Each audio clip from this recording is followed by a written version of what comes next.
Hi folks, Speedway Tag here.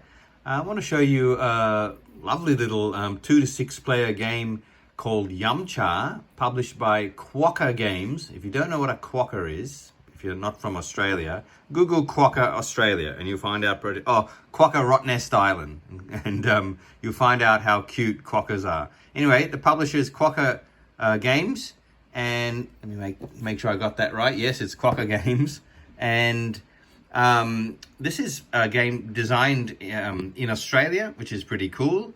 It's called Yumcha. It's got a very Sushi Go look to the artwork on it, as you can see.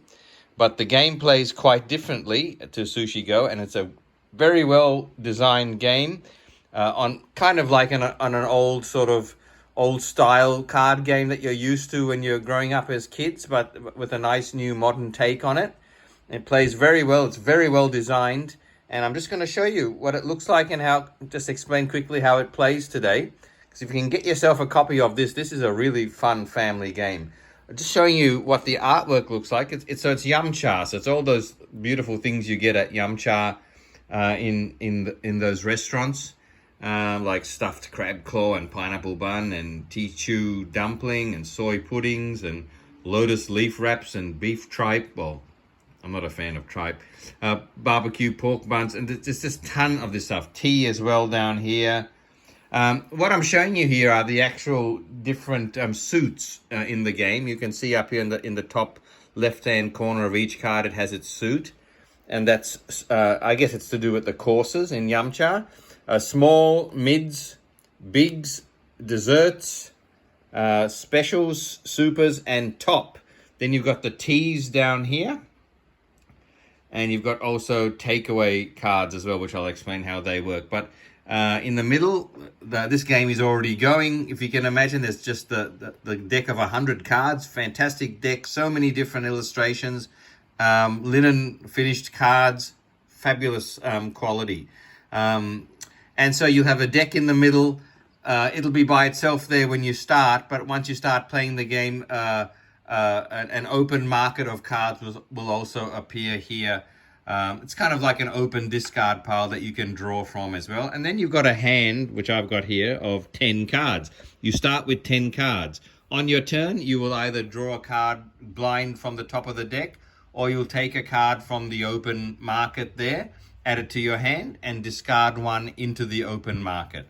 So I might do something like this. First of all, before I discard one, I'll explain to you what you're trying to do with your hand in order to win. You're trying to get 3 different sets of 3 in your hand. As you can see, I've got one set of the dessert, and each dessert card, it has to be a dessert suit, but it has to be a different dessert. So I've got mango pudding, egg tart, and red bean. So this set is ready to go. I've also got a complete set of the big suit, which are the 3 different dumplings. And I'm close to winning because I've almost got my 3rd suit done as well. I'm going for tops, and I've got these, the lotus leaf wrap and the tofu skin roll. So 3 different sets, but in each set it has to be different cards, as you can see there. Then so when you get those 9 cards all settled in your hand and ready to go, you have to have 2 identical tea cards. Okay, so I need to find another jasmine tea somewhere.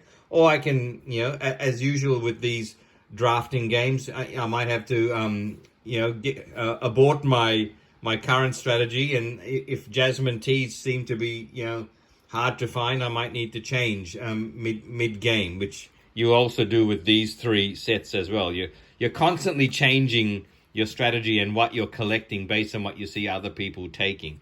Okay, so in my hand to win, I'm trying to get the 3 sets and the 2 identical teas. And you say, hang on a minute, that's 11 cards. I thought our hand limit is 10. Well, that's how you win. When you draw a card on your turn, that'll be your 11th card. So, but instead of discarding that turn, if that 11th card completes your winning hand, you just declare your hand and win the game. So that's how it works with 11 cards to win. So on a turn, look, I'm looking for another jasmine tea, hopefully. There doesn't seem to be one in the market. I also need Gosh, I also need another one of these as well. Collecting the top suits. So is there any top suits in the market? Doesn't look like there is. So I'll discard this card into there because I don't really need smalls at the moment. So I'll discard the sesame ball, take a card from... Sorry, that's the wrong order. I'm to take a card first and then discard. So I'm actually gonna draw from the top of the deck, and that's small. You can probably hear the thunder there because we're having a huge storm here at the moment. That's a small. I'm not really collecting smalls, but if I wanted to start collecting smalls, I might.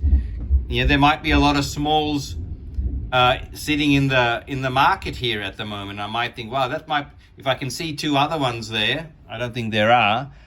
No, there isn't. But if there was, that's where you might change. You might think, oh, I might change to smalls and get those two in the market, but someone else might take them before me anyway. Look, I've taken a small. I've got one small here. So yeah, these are the fun decisions you get to make. Do I add this to my small and forego, I bought collecting the tops. Maybe I will, because maybe during the course of the game, I've seen a lot of tops go by already. So I might discard this top into the middle of the table like that. And so now my hand looks like this. I've got the two sets complete there. Now I'm collecting smalls. I've got this one to play with, and I need to get another T to match. So, and then the next player plays. You can play up to 6 players here. Everybody's takes a card, discards on into the middle, and then when it's your turn, you decide, is there something I want from the middle for my hand, or am I going on the top of the deck? There's another card in this game called a takeaway card. If you have that card at the end of the game and you're not the winner, you get to hand in that takeaway card and put aside one of your sets to score for that round, because usually the winner is the only person that scores. But if you've got a takeaway card like that, you get to score as well, one of your sets, even if you lose. The sets score, as you can see here, on the explanation of the scorecard, some sets there score 1 point, some score 2, and the T card, when you're scoring, as you can see in the top right hand corner, your pair of T's will multiply your entire score at the end, and some of the T's multiply by 3, which is really handy. So you keep playing 4 rounds. And the first person to the person with the highest score after 4 rounds wins this game. You got a lovely little restaurant looking scorecard there, and for the first edition we got a golden teapot, which is really cool.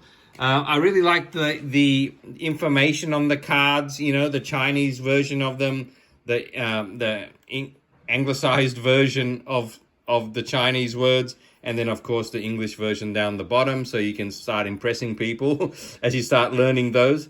But very well designed game. It's light, it's fun, but that whole idea of everyone's got their hands hidden until one person goes bang on the table and say, look, I've got the winning hand, and it's over. And as I said, if you've got a takeaway card at that point, even though you're not the one to win that round, at least you get to score something. So you've got this interesting decision whether to, if you think you're not going to win, do you hang on to takeaway cards to score that way instead, or are you going to push your luck and hand in a takeaway card and still go for the win? I really like that. I like the decisions in this game. It's Yum Cha, and if you can get a copy of this, I highly recommend it.